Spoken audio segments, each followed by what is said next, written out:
గాలివానలో వాన నీటిలో పడవ ప్రయాణం తీరమెక్కడో అంతమెక్కడో తెలియది పాపం. కరెక్ట్గా ప్రపంచంలో నడుస్తున్నటువంటి ఇరాన్ వర్సెస్ ఇజ్రాయెల్ అమెరికా యుద్ధానికి ఇది కరెక్ట్గా సెట్ అవుతుందేమో కదా. సారీ, నాకు సరిగ్గా పాటలు పాడటం ఏం రాదు. ఎందుకు చెప్తున్నానంటే లక్ష్యం ఏంటో తెలియదు, అంతం ఎక్కడో తెలియదు, యుద్ధం కొనసాగుతూ ఉంది. ఈ యుద్ధం వల్ల ఇరాను ఎంత నష్టపోయిందో తెలియదు, యుద్ధం చేస్తున్న అమెరికా ఇజ్రాయెల్ ఎంత నష్టపోతున్నాయో అది వదిలేయండి. వాళ్ళు యుద్ధంలో ఉన్నారు కాబట్టి యుద్ధం చేస్తున్న ఆ మూడు దేశాలు ఎంత నష్టపోయాయన్నది వదిలిపెడితే యుద్ధంతో సంబంధం లేని మిగతా ప్రపంచం తీవ్రమైన సమస్యలు ఎదుర్కొంటూ ఉంది. ఇలా మన దేశంలో చూస్తూ ఉన్నాం, గ్యాస్ కొరత. యుద్ధంతో మనకేం సంబంధం లేదు, కానీ ప్రపంచంలో ఒక దేశం మీద మరొక దేశం ఆధారపడి బతికేటువంటి పరిస్థితుల్లో ఇవాళ బయట నుంచి మన దేశానికి రావాల్సినటువంటి గ్యాసు చమురు సప్లై ఆగిపోవటం ఫలితంగా సమస్యను చూస్తూ ఉన్నాం. ప్రపంచంలో క్రూడ్ ఆయిల్ సమస్య కూడా తీవ్రమవుతూ ఉంది. డీజిల్ పెట్రోల్ ధరలు పెరిగే అవకాశం ఉంది అనేటువంటిది వినపడుతూ ఉంది. అవే కనుక పెరిగితే సామాన్యుడి జీవితం అతలాకుతలం అవుద్ది. వన్స్ పెట్రోల్ డీజిల్ పెరిగితే ట్రాన్స్పోర్ట్ పెరిగిద్ది, ట్రాన్స్పోర్ట్ కాస్ట్ పెరిగిందంటే పండ్లు కూరగాయల నుంచి మొదలుపెట్టి అన్ని రేట్లు కూడా పెరిగేటువంటి అవకాశం ఉంటుంది. సరే, నిజానికి యుద్ధానికి ఒక చిన్న ముగింపు పలికే అవకాశం నిన్న ఇరాన్ వైపు నుంచి వచ్చింది. ఇరాన్ ఒక 3 కండిషన్స్ని ఇజ్రాయెల్ అమెరికా ముందు పెట్టింది. ఆ 3 కండిషన్స్ ఏంటంటే, ఒకటి, అంతర్జాతీయంగా ఇరాన్ హక్కుల్ని గుర్తించాలి, మొదటి పాయింట్. రెండోది, ఇమ్మీడియట్గా ఇరాన్ మీద చేస్తున్న దాడులు ఆపాలి, జరిగిన దాడుల వల్ల జరిగిన నష్టానికి పరిహారాన్ని చెల్లించాలి. నిజానికి చాలా పెద్ద ప్రాణ నష్టం జరిగింది. సరే, ప్రాణాలంటే తిరిగి ఇవ్వలేరుగా, ఆర్థికపరమైన నష్టానికి పరిహారం చెల్లించాలి. ఇది ఒక రెండో డిమాండ్. మూడో డిమాండ్, రాబోయే కాలంలో ఇరాన్ మీద ఎలాంటి దాడులు చేయమని చెప్పేసి అంతర్జాతీయంగా ప్రకటన చేయాలి. పైగా గల్ఫ్ దేశాల్లో ఉన్నటువంటి అమెరికా స్థావరాలన్నీ కూడా గల్ఫ్ దేశాల్లో ఉన్నటువంటి అమెరికా స్థావరాలన్నీ కూడా ఖాళీ చేయాలి, తిరిగి అమెరికా వెళ్ళిపోవాలి. దగ్గర దగ్గర 28 స్థావరాలు ఏమో ఉన్నాయని చెప్తున్నారు కదా, అవన్నీ కూడా ఖాళీ చేసి వెళ్ళిపోవాలి. ఎందుకంటే నా బోర్డర్లో నా చుట్టూ అమెరికా దళాలు మోహరించి ఉంటే ఎప్పుడైనా నాకు ఇబ్బందే, కాబట్టి వాటన్నిటినీ ఖాళీ చేయాలి అనేది ఇరాన్ చేస్తున్నటువంటి మూడో డిమాండ్.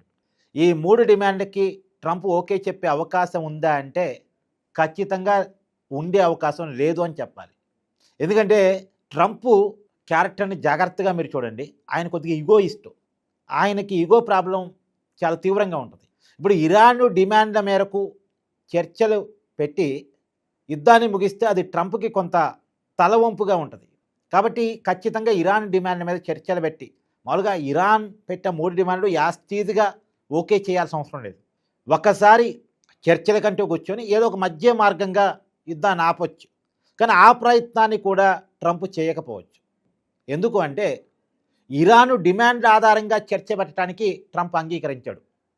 అలా అంగీకరిస్తే రేపొద్దున ఇంకొక దేశం మీద యుద్ధం చేయాలన్నా అమెరికాకి ఇరాన్ని నువ్వు ఓడించలేకపోయావు, యుద్ధాన్ని చర్చలతో ముగించుకున్నావు, ఇరాన్ డిమాండ్లకు తలొగ్గావు అనేటువంటి పేరు ట్రంప్ మోయాల్సి వస్తుంది.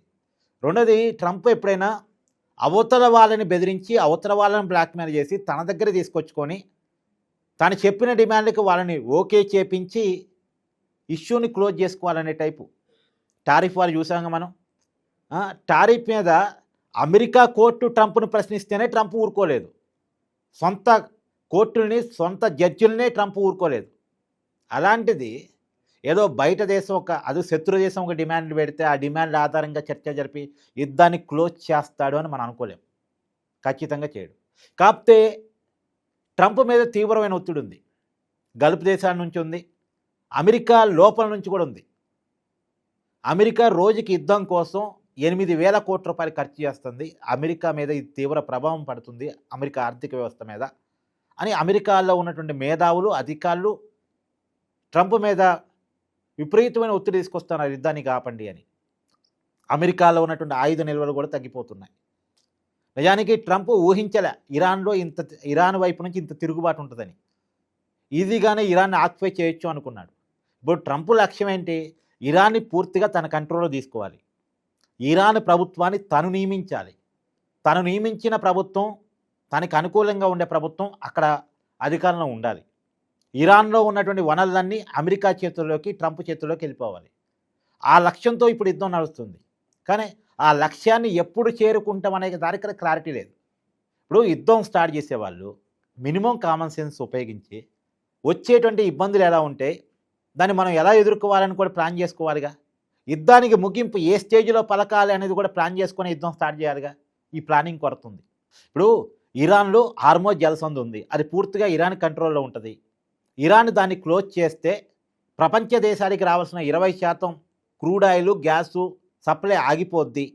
మరి హార్మోజ్ జలసంధిని ముందుగా ఆక్యుపై చేసుకోవాలి, మన కంట్రోల్‌లో తెచ్చుకోవాలి.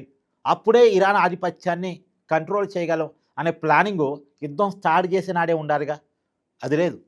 అది లేకపోబట్టే హార్మోజ్ జలసంధి ఇప్పుడు ఇరాన్ ఆధీనంలో ఉంది. ఇరాన్ దాన్ని క్లోజ్ చేసింది. అక్కడ స్టక్ అయిపోయినటువంటి నౌకలకి రక్షణ కల్పించలేమని అమెరికా చేతులెత్తేసింది. ఇది ప్లానింగ్‌లో ఉన్న లోపం. ఇరాన్‌ని తక్కువ అంచనా వేయటం. ఎప్పుడూ శత్రువుని తక్కువ అంచనా వేయకూడదు. నేనెప్పుడూ ఒకటి నమ్ముతానండి. లీస్ట్ కేస్ సినారియో అనేది ఒకటి ఉంటుంది. అంటే నెగెటివ్ సిట్యుయేషన్‌లో కూడా మనం ఎలా హ్యాండిల్ చేయాలి. ఎప్పుడు మనం పాజిటివే కాదు, నెగెటివ్ సిట్యుయేషన్‌లో కూడా మనం ఎలా హ్యాండిల్ చేయాలనేది ఒకదాన్ని ప్లాన్ చేసుకోవటంలో ట్రంప్ ఫెయిల్ అయ్యాడు. అదే ఇప్పుడు కనపడుతోంది. మరి ఇరాన్ డిమాండ్‌లకు ఒప్పుకోడు సరే. యుద్ధానికి ముగింపు ఎక్కడ? ఎలా? ఇక్కడే సమాలోచనలు జరుగుతున్నాయి. చూడాలి, యుద్ధం తొందరలో ముగించాలని ట్రంప్ మీద కూడా తీవ్రమైన ఒత్తిడి ఉంది. గల్ఫ్ దేశాల నుంచి ఉంది.